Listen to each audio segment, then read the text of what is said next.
வணக்கம் ஃப்ரெண்ட்ஸ், நாங்கள் குருமணிகண்டன். இந்த வீடியோவில் அவுட்ரு வேர்ல்டு அண்ட் இன்னர் வேர்ல்டு அப்படின்னு ரெண்டு விஷயம் நம்ம மைண்டில் இருக்கும். ஓகே, எக்ஸிஸ்டன்ஸ்லேயும் அப்படி தான் இருக்குதுன்னு வச்சுக்கலாமே. ஓகே, அப்படி தான் நம்ம வச்சுருக்கோம். அவுட்ரு வேர்ல்டு, பெரிய உலகம், யூனிவர்ஸ் எல்லாமே இருக்குது. இன்னர் வேர்ல்டு, நான், என்னுடைய வாழ்க்கைனா it's included my life, my business and my success and everything and my family. Okay, இதுதான் இன்னர் வேர்ல்டு. என்னோடய ஃப்ரெண்ட்ஸ், என்னோடய சின்ன சர்க்கிள், அது வந்து என்னோடய இன்னர் வேர்ல்டு. பெரிய சர்க்கிள் பார்த்தா அவுட்டர் வேர்ல்டு. ஓகே, இது world, planet and other universe, universe and whole existence வந்து அவுட்டர் வேர்ல்டு. ஆனால் நம்ம அதை பெருசாகவே எடுத்துக்க மாட்டோம். அதுதான் பெரிய விஷயம் இல்லையா? அவுட்டர் வேர்ல்டுன்னு பார்த்தா இவ்வளோ பெரிய விஷயம், இவ்வளோ பெரிய யூனிவர்ஸ் இருக்குது, இவ்வளோ பெரிய எக்ஸிஸ்டன்ஸ் இருக்குது. ஆனால் நம்மளுக்கு முக்கியமானது எதுவாக தெரியுதுன்னா இன்னர் வேர்ல்டு. அதாவது நான், என்னுடைய வேலைகள், என்னுடைய குடும்பம், என்னுடைய ஃப்ரெண்ட்ஸ். ஓகே, ஸ்மால் சின்ன சர்க்கிள், அது கண்ணுக்கே தெரியாது. நம்மளே கணக்கு தெரிய மாட்டோம். அவுட்டர் வேர்ல்டுன்னு வந்துச்சுன்னா நம்மளே கணக்கு தெரிய மாட்டோம். ஆனால் அதில் நம்ம லைஃப் வந்து ரொம்ப ரொம்ப முக்கியமாகவும், நம்மளை சுற்றி இருக்கிற சின்ன சர்க்கிள் வந்து ரொம்ப பெரியசாகவும் தெரியுது இல்லையா? ஸோ இதை தான் நம்ம பேச போகிறோம் என்னென்னு. ஓகே, ஸோ இப்போது கவனித்து பார்த்தோம் அப்படின்னா, நான் ஏற்கனவே ஒரு வீடியோ சொல்லியிருந்த மாதிரி அவுட்டர் வேர்ல்டாக இருக்கட்டும், இன்னர் வேர்ல்டாக இருக்கட்டும், both created and existed in our mind, by our mind. Okay, நம்ம மைண்டால் க்ரியேட் பண்ணப்பட்டது தான் இந்த உலகமே. ஓகே, இந்த மைண்டுக்குள்ளே தான் இந்த உலகமே இருக்குது. ஆனால் அவ்வளோ பெரிய உலகத்தை க்ரியேட் பண்ண தெரிஞ்ச நம்மளை மைண்டுக்கு, ஓகே, நிறைய பேருக்கு அது அக்செப்ட் பண்ணிக்க முடியாது. நம்மளால் எப்படி இவ்வளோ பெரிய உலகத்தை க்ரியேட் பண்ண முடியும்? இட்ஸ் கிரியேட்டட் பை காட் எல்லாம். ஓகே, இந்த காட் அப்படின்றதே நம்ம தான் அப்படின்றது தெரிஞ்சிச்சுன்னா தான் இது புரியும். அதை நான் அன்றைக்கி சொன்ன மாதிரி, உங்களுக்குள்ளே இந்த உலகமே இருக்குது இல்லையா? உங்களால் இந்த உலகத்தையே பார்க்க முடியுது, உங்களால் இந்த உலகத்தை இமேஜின் பண்ணி பார்க்க முடியுது, உங்களை சுற்றி எல்லாத்தையுமே இமேஜின் பண்ண முடியுது, பார்க்க முடியுது, ஆனால் உணர முடியுது இல்லையா? இதெல்லாமே உங்கள் மனசால் தான் முடியுது. எப்போது நீங்கள் ஒரு கோமா ஸ்டேட் போயிட்டீங்க அப்படின்னா உங்களுக்கு இந்த உலகமே கிடையாது. கரெக்டாக? ஸோ உங்கள் பாடி எப்போ இருக்குது? ஓகே, உயிர் இருக்குது, ஆனால் அந்த உலகம் இல்லை. அப்போ அந்த உலகம்ன்றது எங்கே இருக்குது? உங்கள் மனசில் தான் இருக்குது. ஓகே, ஸோ அங்கே தான் அந்த உலகமே இருக்குது. இந்த மனம்ன்ற கண்ணுக்கு தெரியாத ஒரு வேவ், எனர்ஜி வேவ், அந்த வேவில் தான் இந்த உலகமே க்ரியேட் பண்ணப்பட்டதோ. அதில் தான் அது பார்த்துக்கோங்க. இதுதான் மாயான்றது. ஓகே, மாயானா என்ன அப்படின்றது, இல்யூஷன்னா அந்த வேவ், மனசுன்றதே ஒரு வேவ் தான், கண்ணுக்கு தெரியாத ஒரு வேவ். Okay, energy wave. அதுதான் சக்தி ஆக்சுவலி. ஓகே, ஐ மீன் சிவன் சக்தியில் அது சக்தி. ஸோ அந்த சக்தியில், ஓகே, ஆனால் கண்ணுக்கு தெரியாத ஒரு விஷயம், அது கண்ணுக்கு தெரியாதனால அது இல்யூஷன் தான். ஓகே, அதுக்குள்ளே இத்தனை பெரிய யூனிவர்ஸை க்ரியேட் பண்ணியிருக்கோம். ஓகே, க்ரியேட் பண்ணியிருக்கோம்னு சொல்லும்போது நம்மளை எல்லாருக்குமே ரொம்ப சில்லியாக தோணுன்னா, நம்ம என்னடா பண்ணோம், நம்மளுக்கு எப்படா எவ்வளோ பெரிய பவர் வரும், நம்ம எப்படா க்ரியேட் பண்ண முடியும்? அதுதான் நம்மளோட தப்பு. ஓகே, நம்ம வந்து நம்மளை ரொம்ப கம்மியாக எடை போட்டுறோம். ஓகே, நம்ம மைண்டாக தான் நம்ம வாழறோம் இந்த இடத்துல பொறுத்த வரைக்கும். ஓகே, சோலாக வாழறவங்களுக்கு இது டிஃப்ரெண்ட் ஸ்டோரி. ஓகே, ஸோ மைண்டை வாழும்போது மைண்ட் தான் எல்லாமே க்ரியேட் பண்ணது இருக்குது, எக்ஸிஸ்டன்ஸில் வச்சுக்குது. ஓகே, அது மைண்ட் இல்லாதப்போ அது அங்கே இருக்காது. அதனால தான் நம்ம செத்தாலும் நம்மளுக்கு ரீபர்த் வர்றது, திருப்பியும் அதை கண்டினியூ ஆகிறது அந்த மைண்டால் தான். ஏன்னா மைண்டு சாகிறது இல்லை. ஓகே, சோலும் மைண்டும் சாகாது. ஓகே, பாடி மட்டும்தான் சாகும். ஸோ அதனால தான் செத்த உடனே திருப்பியும் அந்த மைண்ட் வந்து வேறு பாடியில் போய் சேருது. ஏன்னா அந்த மைண்டு இவ்வளோ பெரிய எக்ஸிஸ்டன்ஸே க்ரியேட் பண்ண மைண்டு, எக்ஸிஸ்டன்ஸில் வச்சுருக்கிற மைண்டுக்கு திருப்பியும் ஒரு பாடி எடுத்துக்க தெரியாதா?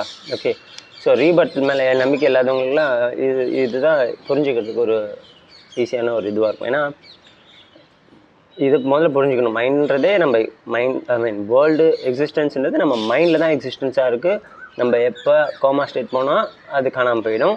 ஆனால் உயிர் இருக்கும், ஆனால் எக்ஸிஸ்டன்ஸ் இருக்காது. ஓகே, அப்படின்னு தெரிஞ்சிச்சினாலே இட்ஸ் அபவுட் மைண்டில் தான் எல்லாமே இருக்குன்றதை ஈஸியாக புரிஞ்சுக்கலாம். அதுக்கப்புறம் அந்த மைண்ட் தனி அப்படின்னும் போது உயிர் போனால் அந்த மைண்டும் அதோட போயிடும். அது ரீபர்த் ஈஸியாக வரும். ஏன்னா எக்ஸிஸ்டன்ஸே இது வச்சுக்கும் போது, இதால் க்ரியேட் பண்ணி அதை மெயின்டைன் பண்ணும்போது மைண்டில் இதால் ஒரு சின்ன பாடியை திருப்பி ஒரு பாடியிலேருந்து இன்னொரு பாடியை எடுத்துக்க முடியாதா? அது முதல்ல சிம்பிளாக ஈஸியாக புரிஞ்சுக்கலாம். Okay, that is rebirth. It is there for sure. Okay, rebirth. Okay, ஏன்னா அது க்ரியேட் பண்ண எக்ஸிஸ்டன்ஸை வேணும் அதுக்கு. இப்போ மோக்ஷான்னு ஒரு விஷயம் சொல்கிறாங்க, முக்தின்னு ஒரு விஷயம் சொல்கிறாங்க. அது எப்படி வேலை செய்யும், அது எதுக்கு அப்படின்னு பார்த்தோம்னா, அந்த எக்ஸிஸ்டன்ஸை க்ரியேட் பண்ண மைண்ட் இருக்குல்ல, அந்த உயிரோடு சேர்ந்த மைண்ட். ஓகே, இப்போ திருப்பி பிறக்காமல் இருக்கணும்னா அந்த எக்ஸிஸ்டன்ஸுன்றது அந்த மைண்டில் இருக்கக்கூடாது. ஓகே, நம்ம எக்ஸிஸ்டன்ஸுன்றதை உணர்றதுக்கு நம்மக்கிட்ட 5 புலன்கள் இருக்குது, 5 சென்சஸ். ஓகே, அது மூலிமா தான் எல்லாத்தையும் உணர்றோம். கண்ணு, காது, மூக்கு, வாய், அப்புறம் டச்சிங் சென்சஸ். ஸோ அதுதான் டிசையரை கம்மி பண்ணணும் அப்படின்னு சொல்கிறாங்க ஸ்பிரிச்சுவாலிட்டியில். ஒரு சாப்பாடு மேலே இருக்கிற ஆசையோ, ஓகே, எல்லா மேலே எது மேலே இருக்கிற ஆசையுமே, ஓகே, வெளி உலகத்தை பார்க்குறது, ஈவன் டூரிசம்லேருந்து எல்லாமே வந்து என்ஜாய் பண்ணுறோமா, அதோட ஓகே ரொம்ப என்ஜாய் பண்ணிட்டோம் போதும். இதுக்கப்புறம் இது எல்லாமே இல்யூஷன் தான். எவ்வளோ என்ஜாய் பண்ணாலும் நம்மளுக்கு பத்தாது அப்படின்றத புரிஞ்சுக்கிட்டோன்னா we will start enjoying too much. Okay, எல்லாத்தையுமே ஒரு சாதாரண ஒரு விஷயமா பார்ப்போம். இதெல்லாம் இல்யூஷன் வருது, ஓகே பார்க்கலாம். ரொம்ப என்ஜாய் பண்ணுறது, எக்ஸைட்டட் ஆகிறதெல்லாம் தேவையில்லை.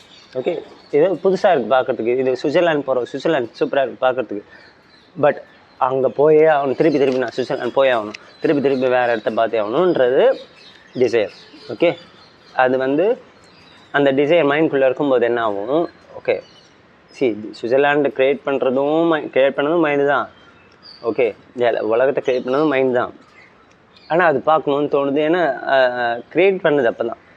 நான் இங்கேருந்து சுவிட்சர்லாந்து போகிற வரைக்கும் எனக்கு சுவிட்சர்லாந்து கிடையாது. Switzerland doesn't exist in my mind. Okay, it is existed in the consciousness. Okay, வேறு ஒரு மைண்ட் அதை பார்த்துட்டு அது இருக்குன்னு இன்னொரு மைண்டுக்கிட்ட சொன்னதுனால அந்த மைண்ட் நம்பிடுச்சு. அந்த மைண்ட் இன்னொரு மைண்ட்கிட்ட சொல்லிச்சு, அந்த மைண்ட் இன்னொரு மைண்டுக்கிட்ட சொல்லிச்சு. அது ஒரு விஷுவலைஸ் பண்ணதுனால அது வீடியோவாக எடுத்தது. ஓகே, யூடியூப்லலாம் போட்டுச்சு. ஸோ அதை எல்லார் மைண்டும் பார்க்க ஆரம்பிச்சு. ஸோ இது மாதிரி ஒரு இடம் இருக்குது அப்படின்னு நம்பி திருப்பி அது போது அந்த வீடியோவில் பார்த்தது அப்படியே இமேஜின் பண்ணி அங்கே இருக்கிற மாதிரி. ஓகே, இதெல்லாமே இல்யூஷன். ஓகே, ஸோ அந்த மாதிரி தான் சாப்பாட்டில் தான் எல்லாமே அது மாதிரி தான் நடக்குது. ஓகே, ஸோ இதெல்லாத்தையும் நம்ம புரிஞ்சுக்கிட்டு கண்ட்ரோல் பண்ணிட்டோம் அப்படின்னா தான் ஸோ மைண்டுக்கு எக்ஸிஸ்டன்ஸ் மேலே இருக்கிற இது போயிடும், ஐ மீன் அட்டாச்மெண்ட் போயிடும். இதை பார்க்கணும், இன்னும் நிறைய அது என்ஜாய் பண்ணணும், திருப்பி அதை நம்ம க்ரியேட் பண்ணிகிட்டே இருக்கணும், அடிக்கடி இது பண்ணிவிட்டு பெருசு பண்ணிகிட்டே இருக்கணும், வேறு பாடியில் போய் அப்படின்றத விட்டுட்டு, எக்ஸிஸ்டன்ஸுன்றதை விட்டுட்டு அது உண்மையான சோலாக மாறிடும். ஓகே, அந்த மைண்டுன்றது காணாமல் போயிடும். அந்த வேவ் வந்து அதான் இப்போது ஒரு தண்ணியில் குளத்தில் கல்லை போட்டால் என்ன ஆகும், ரிப்பிள்ஸ் வரும். ஓகே, ஏற்கனவே இதுவும் நான் எக்ஸ்பிளைன் பண்ணியிருப்பேன்.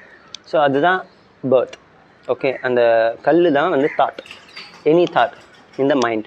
ஓகே, தண்ணி போட்டால் ரிப்பிள்ஸ் வருது. ரிப்பிள்ஸ் தான் ஒரு கல்லை போட்டால் ஒரு லைஃப்னு வச்சுக்கலாம்.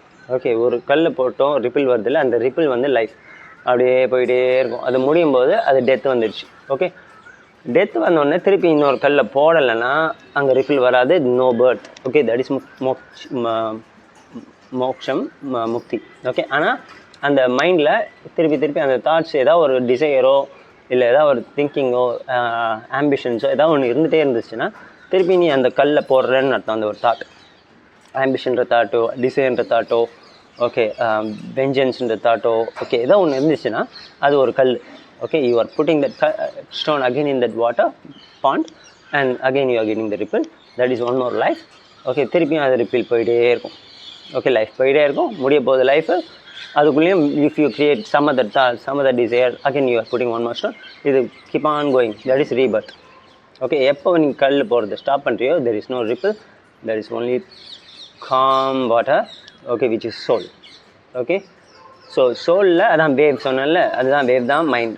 ஓகே, கல்லை போட்டோன்னே வேவ் வருது இல்லை, ரிப்பிள், அது வந்து mind. Okay, that is the thoughts and everything, emotions and everything. Okay, so இதெல்லாம் இல்லாமல் இருந்தால் the water will be calm with no ripples, no movement, but the water is pure. Okay, so and the my soul is pure, you will become soul, you will be Lord Shiva. I mean, Lord Shiva, no, you don't go as a Hinduism, you will be Allah, you will be கர்த்தர் இல்லை. இதில் கிறிஸ்டியானிட்டியில் யார் மெயினாக சொல்லுவீங்கன்னு தெரியல எனக்கு. So அந்த மாதிரி யார் நீங்கள் உங்களோட ரிலீஜனில் ஹையஸ்ட் லெவல் ட்ரூத்தோ அதுவாக நீங்கள் மாறிடுவீங்க. ஓகே, ஸோ இதுதான் inner and outer life. Okay, அடுத்த வீடியோவில் பார்க்கலாம். நன்றி, வணக்கம்.